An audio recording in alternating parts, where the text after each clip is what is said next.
Hello everyone, how are you doing? I'm doing good.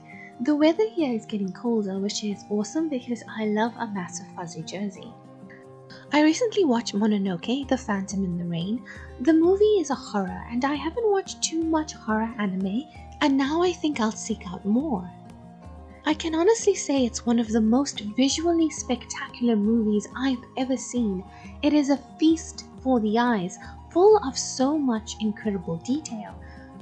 I'm not going to go over the plot in detail, so there won't be spoilers in this video. I want to talk about some of the aspects of this movie that really connected to me. So if you haven't watched Mononoke, hopefully this will make you want to. This movie is the first of a planned trilogy, and the second one has already been released in Japan. To give a basic explanation of what a Mononoke is, it's a supernatural entity that is often vengeful or holding on to some kind of grudge. Some powerful negative emotion prohibited a spirit from finding peace and instead transforming into a manifestation of those intense negative emotions. I began watching this movie in Japanese and switched to English so I could really look at it. And I was delighted to hear the smooth tones of Crispin Freeman, who has been a voice in my head lately because I've been watching Naruto and he voices Itachi. He plays this very colorful and cool looking medicine man who is the only one who really knows what's going on with all this supernatural stuff. Also, Alejandra Reynoso, who voices Cypher in Castlevania. She has such a rich and captivating voice. Both of them are very pleasing to the ear. The story begins with two young ladies, Asa and Kame, arriving at the Yoku for their first day of work. As I understand it, the Yoku is the residence of the women who serve the shogun. This includes his concubines and daughters and the servants who take care of him, and the Oku itself. They participate in various ceremonies and take care of different tasks and serve the shogun in whatever way is required. They also create connections between him and the people. Having a member of your family in the Yoku creates a political tie, and the women of prominent families often hold a higher rank in the hierarchy of the Yoku. And let me tell you, hierarchy is very important in the Yoku. There's some political stuff in this anime, and while it is intriguing, it isn't what interested me most. Of course, the art style is what jumps out immediately. There's a creased paper effect overlaying everything, and I adore the way it feels. The colors are bold and vibrant, the sets are decadent and intricate, and sometimes it feels quite psychedelic, but in a horror way. 2,000 women live in the Oku, and only 8 of them become concubines of the shogun. And only a handful of the remaining 1,992 will be able to attain a position of authority and influence within the Yoku. So most women are part of this mass that forms the Yoku. And the way they show this without explicitly saying anything is brilliant. Most of the women in the Yoku have no faces. Instead, they have this swirling mask thing. Only the women who are relevant to the story or hold a position of authority have actual faces. Most of the time the masks are black, but they change according to the general feeling. It's blue when they're paying attention and alert, and green when they're jealous. I feel this is a great way of showing their loss of individuality and their own uniqueness. They're part of a whole. The male attendants have the same effect too. We just see it more often amongst the women because the story takes place in the Yoku. There's a scene where a prominent man visiting the Yoku flirts with one of the women, making her feel special, but as soon as he steps away, the mask pops back up again over her face. She felt special for a moment, but now is once again part of the mass.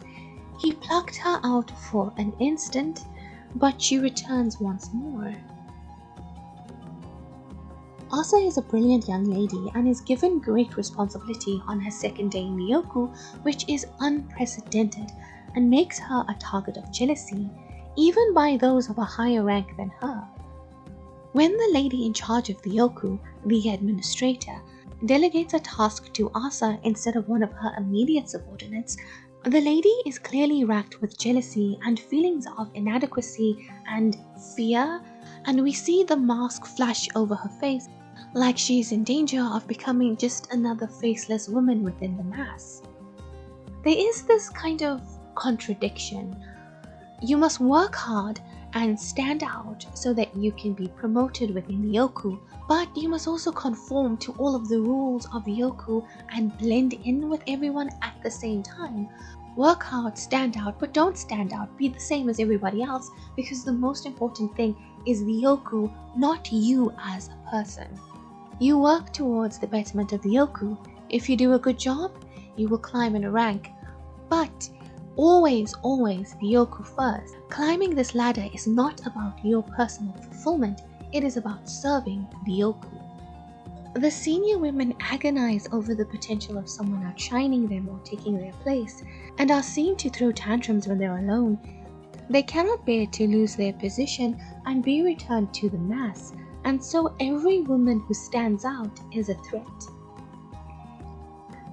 Alternatively, or maybe in addition, sometimes when the mask flickers over the faces of the more influential women, particularly those who are not actively acting out against their subordinates, it's them simply remembering that their life isn't about them, and hundreds of women want to take their place.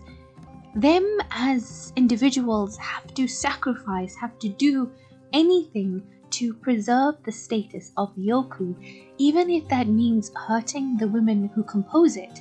Yet at the same time, it's their responsibility to take care of those women. And in that, there is a certain lack of self. You are valued for what you symbolize rather than who you are, and you have to dedicate your whole life to that symbol. You have no morals, no needs other than those given to you by this organization. We all desire the same things. We want to be recognized, to be loved, and of course, to feel important. These are needs that one unfortunately cannot satisfy on their own. Those around us expected to fulfill these needs are also our main competition. And this whole idea or theme is what I connected to most in this anime. The pressure to both stand out and conform. Being part of the yoku is about surrendering yourself to service of the shogun and the institution that is the yoku. Your individuality is unimportant, and yet we all desire to be seen and valued for who we are. There are those who can do well in such a system and find fulfillment in upholding it, and those who cannot. Excel in the box we put you in. When a woman joins the yoku, she must give up her most prized possession, the thing she brought with her from home that means the most. She must throw this item into a well, and this is to symbolize a kind of shedding of self. As all the horror stuff is happening, as the women are being tormented by their own emotions, which are heightened by the influence of the Mononoke, these items appear in the frame. A ball, a kaleidoscope, a doll. We see flashes of the women throwing these items into the well, the things they sacrificed in order to put their own needs aside. Notably, Asa did not bring anything so valuable to her that she would be heartbroken to throw it away. In fact, she brought very few possessions with her. I believe this is why the administrator took a shine to her and promoted her quickly. Kame throws away a hair clip from her grandmother and is very sad to do it. She is deeply unsuited to being in the yoku, and Asa tries so hard to help her stay, but it's really just not for her. And her direct superiors basically torture her because of it. I'm sure they are being influenced by the Mononoke, but they are still very cruel. And they hate her for being so unconforming. She is so free and colorful and such a reminder of all the things that they are not, the things they decided not to be. And for them, when she doesn't strive to live up to their expectations, when she doesn't finish her tasks, when she wakes up late, it's perceived as direct disrespect to those of them who have dedicated their entire lives, their entire being to the yoku. Lady Kitagawa is the former official scribe who disappeared mysteriously.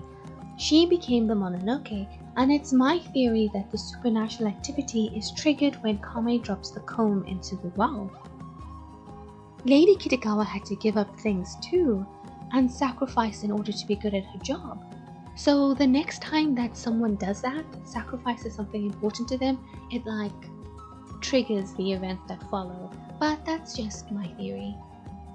As a Mononoke, she kills some of the senior women by drying them out, turning the moisture in their bodies to rain, and leaving behind a dried out husk. Appropriate, don't you think? And the mask does eventually appear on Asa too. She starts off as a rather strong-willed person who doesn't believe that she should have to surrender part of herself in order to integrate into the Yoku. But as the movie progresses, she realizes that she has to, and she does give up the thing that becomes the most important to her, so that she can better perform her duties at the Yoku. The mask also appears as she continues to drink the water, and I'm not going to say what exactly is going on with the water because that would be a spoiler, but basically the water is haunted, so as everybody is constantly drinking it, they're continuously taking in the Mononoke's feelings. The very cool looking medicine man enters the Yoku to hunt the Mononoke, and when she first appears, he needs very specific conditions to be met in order to exorcise her. It requires form, truth, and reason. Truth is the way things appear. Reason is the true motives and passions that smolder beneath the surface here at the Oku. In the last act of the movie, when all the conditions are met, he transforms, and I'm just gonna say my eyes got a little wider. So that's gonna be it for me. If you like this video, please watch Mononoke and also like and subscribe to the channel. If you've already watched Mononoke, let me know what you think in the comments. I hope that you have a great day. I hope that you have a great week. I'm Kayla. See you in the next one. Bye.